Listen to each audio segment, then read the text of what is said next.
I used to spend the night in hotel parking lots. What was I gonna do? I ain't had nowhere to stay, so I lived in the car. I had $35. And I said, come on, God, man, I've been trying to make this dream come true. You done left me out here like this.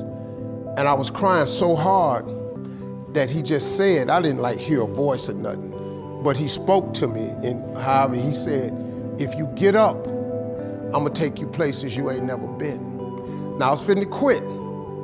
So I said, skip it. I'm gonna quit anyway. So I got in my car, I went to a payphone, and I was gonna call my dad. You remember back in the day where you could punch in a code and call your answering machine and get your messages?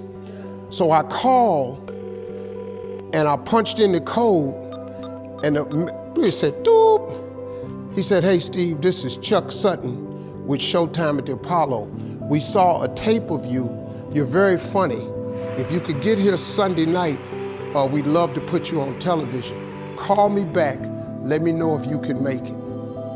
So I hung the phone up, I'm crushed. Cause my whole dream of being on TV, and I couldn't get to New York. I got $35. How I'm gonna get to New York? I can't make it. So I'm standing there at the phone booth and tears just coming down my face. I said, God, so that must be a sign for me to go home. Cause this it, I ain't even got the money to go to the Apollo. My whole thing, I wanted to be on TV, I couldn't even make the dream come true. This is the most messed up moment. And so I said, man, let me call this dude back and see if he said this Sunday. Cause maybe he said next Sunday and I could hustle up a little bit of money or something. I don't know what I'm gonna do, but let me just call him back. So I called him back. Steve, this is Chuck Sutton, Showtime at the Apollo. We saw a tape of yours. You're very, very funny.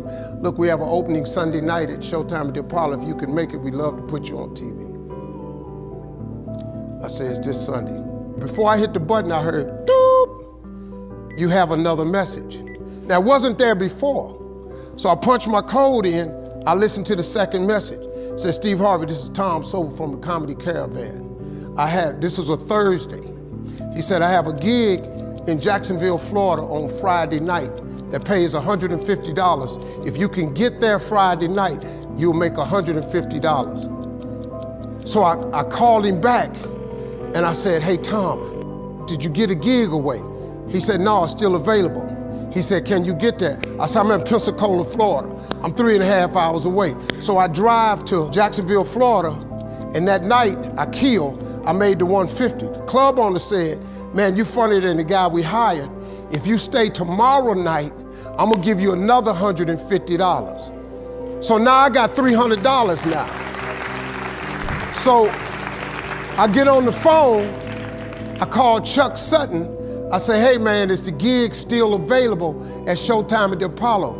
He said, yeah, we got one opening left. I said, I'll be there. So I called Eastern Airlines, who used to be open back then. They had a special for $99 going from Jacksonville, Florida to New York round trip. So I parked my car at the airport. I got it.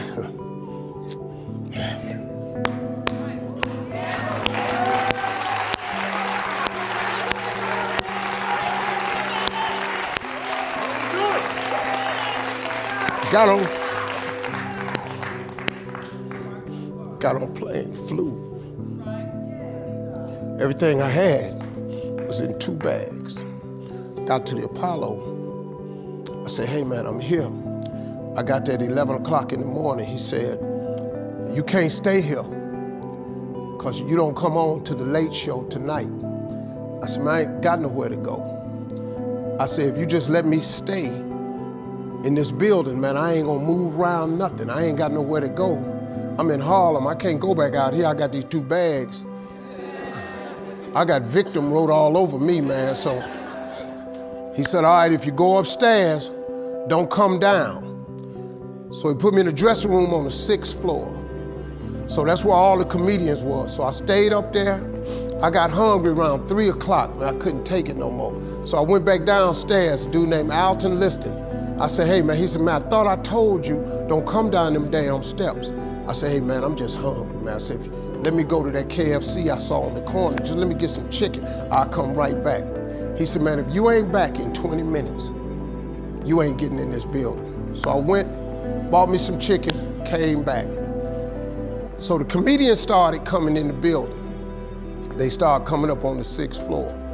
So I meet this guy named D.L. Hughley. I introduced myself, he introduced himself. I'm sitting there, another guy come in named Dwayne Johnson. Then this other dude walked in named Jamie Foxx. And I introduced myself. We don't know each other, ain't none of us famous. It's 1991, man. They gave everybody the lineup. I was on the last show of the night. I don't go on to 11 at night. I done had this 4 pieces of chicken. I'm starving, man. That chicken done wore off. I'm nervous, man. I'm about to throw up. D.L. Hughley went downstairs. D.L. Hughley got booed off. Dwayne Johnson got booed off. Jamie Foxx went down there and got booed. They booed Jamie, then Jamie started singing. And then they started clapping. And Jamie had their ass, then he went back to them jokes and they got his ass. So I'm walking down the steps and I see Jamie sitting on the steps. I said, hey man, hang in there. He said, man, that ain't never happened to me before, man. This is crazy. This Jamie Foxx, man, one of the most talented people in all of comedy. And now, you don't even know how nervous I am, man. I can't even, my breathing is shot because these dudes been booed. So I walk out, I had wrote this joke.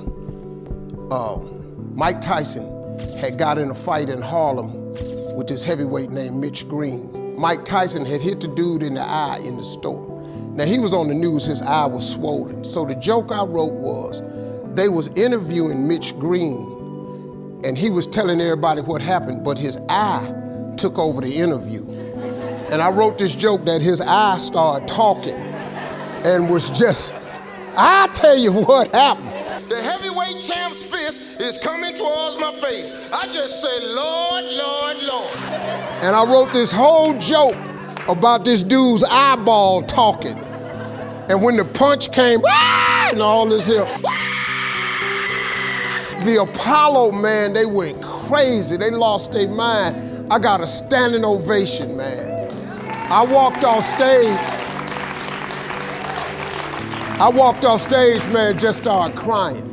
I couldn't believe it. They paid me. I made $750 for being on TV for one night. I'd never made $750 telling jokes in one night. And so that was my first television appearance. A couple weeks later, Sinbad was the host of the show. He got this job on Different World. And so he quit. And so Mark Curry became the host. And then Mark Curry got hanging with Mr. Cooper and he quit. And they came to me and said, would you come back to New York and host amateur night for us to just try you out? Oh, ain't no problem. And so I went to New York, I hosted amateur night and I was killing. But every time we went to commercial break, I was supposed to let the warm-up act take over like Ruben does. But I knew not to let the warm-up act do that because he would change the attitude of the crowd because the Apollo was a wild place. So I stayed out there. I did the warm-up and the hosting. And I created a bond with that audience. And that's how I got on TV. It was my very first TV show. I hosted Showtime at the Apollo. I ended up being the longest running host in the history of Showtime at the Apollo. I did that show for 8 years. Nobody ever did it for 8 years. And that was my turn back moment. See, in your life, everybody has a turn back moment. You have a moment where you can go forward or you can give up. But the thing you have to keep in mind before you give up is that if you give up, the guarantee is it will never happen. That's the guarantee of quitting, that it will never happen no way under the sun. The only way the possibility remains that it can happen is if you never give up no matter what. Because God is always coming. He's never too late. At your worst moment, look man, when they told me I had to be in New York, I saw no way I could get there.